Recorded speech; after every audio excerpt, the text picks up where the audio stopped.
In this video, we talk about Dragon Caraxes ridden by Prince Daemon Targaryen. In House of the Dragon, Caraxes is half Vhagar's size, but he makes up for it with his speed, agility, aggressiveness, and ferocity. Caraxes is one of the only dragons who could match Vhagar in a dragon fight, and will actually match Vhagar in later seasons. We talk about Caraxes and his history, his fate in House of the Dragon Season 2, as well as his fate in the later seasons of House of the Dragon and ultimately his death. During the Targaryen Civil War, Caraxes is one of the older and larger dragons. He's huge and lean, and he's considered to be a cunning dragon. A veteran of many battles, Caraxes is known as the Blood Worm for his red scales, named so by the Dragon Keepers. In battle, he's formidable, fearsome, and experienced. It's unknown when Caraxes hatched from his egg, but by 72 AC he was a young dragon of rideable size. Caraxes' first rider was Aemond Targaryen, the Prince of Dragonstone, who was King Jaehaerys' the first eldest son, and also father of the Princess Rhaenys Targaryen, the queen who never was. The Dragon Keepers considered Caraxes to be the fiercest of all the young dragons of the Dragon Pit. Dragon Keepers are the order of guards created by King Jaehaerys to guard the dragons at Dragon Pit. The Targaryen siblings, Aemond with Caraxes, Balon with Vhagar, and Alyssa with Meleys, loved flying together on their dragons, so Caraxes and Vhagar spent much time together, which makes the future dragon fight between the two even more tragic. Caraxes saw his first conflict during the Fourth Dornish War, when King Jaehaerys on top of Vermithor, Prince Aemond on top of Caraxes, and Prince Balon, Aemond's younger brother on top of Vhagar, descended upon the Dornish fleet and destroyed it without suffering a single loss. When Myrish pirates invaded parts of the island of Tarth in 92 AC, Aemond flew to the island on Caraxes' back to help Lords Tarth and Baratheon fight back the invaders. Caraxes easily outpaced the Valyrian fleet led by Lord Corlys Velaryon in the process. Caraxes' flame drew the attention of the Myrish onto the Westerosi camp, and the crossbowman hit Aemond in the throat. Caraxes was eating goats when Prince Aemond was killed. Caraxes was left riderless until Aemond's nephew Daemon Targaryen claimed him. Daemon took his paramour Mysaria with him on Caraxes when he retreated from King's Landing for Dragonstone. Daemon used Caraxes during the War of the Stepstones. During one battle, Caraxes and Daemon ambushed the Triarchy forces, whereupon many flaming arrows are fired at them, hitting Daemon and wounding him, which is the moment we saw a special connection between the two.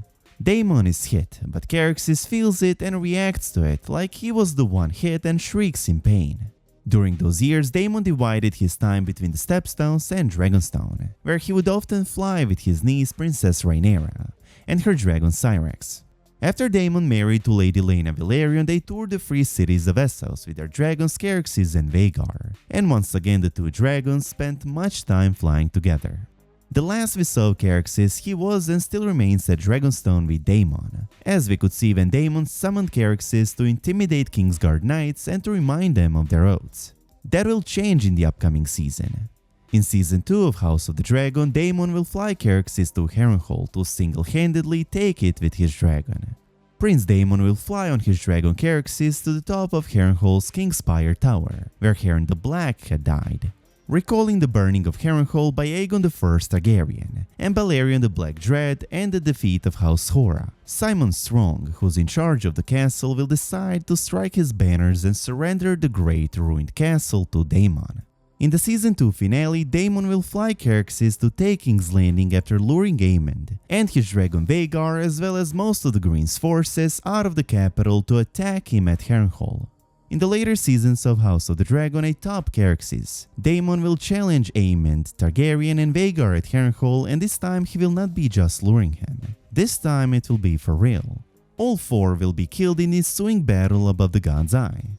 At the end of the fight, Vhagar will lock with Caraxes and they will fall into the God's Eye. While in freefall, even as Vhagar's claws open up Caraxes' belly, and as Vhagar uses her teeth to tear off one of his wing arms, Caraxes will lock his teeth onto the twice larger dragon's throat and tear it out. Like Caraxes, Daemon goes down fighting. Daemon will jump from his dragon to Vhagar to put his Valyrian steel sword Dark Sister through Aemon's remaining eye, and the dragons will then crash into the lake. Vhagar does not survive the force of the fall. Somehow Caraxes manages to live long enough to pull himself out of the water and onto the shore, even though his entrails are falling out and one of his arms has been torn off. The dragon will soon after die in front of the walls of Harrenhal. Some years after the end of the Targaryen civil war, Vhagar's body was recovered. Together with Aemond's bones and Dark Sister was thrust heel deep through his eye socket. Daemon's body was never found, and perhaps he survived. You could say that Caraxes not only matched Vhagar, but also bested Vhagar as the queen of all dragons died before the Bloodworm did. The same goes without saying for Daemon. Daemon definitely bested Aemond. Not only did he control the twice smaller dragon against Aemond's biggest dragon, but Daemon quite literally put a sword through Aemond's head. That's the life and story of Caraxes the Bloodworm, and that's his future. The legendary Targaryen dragon who managed to put a stop to the biggest living dragon Vhagar.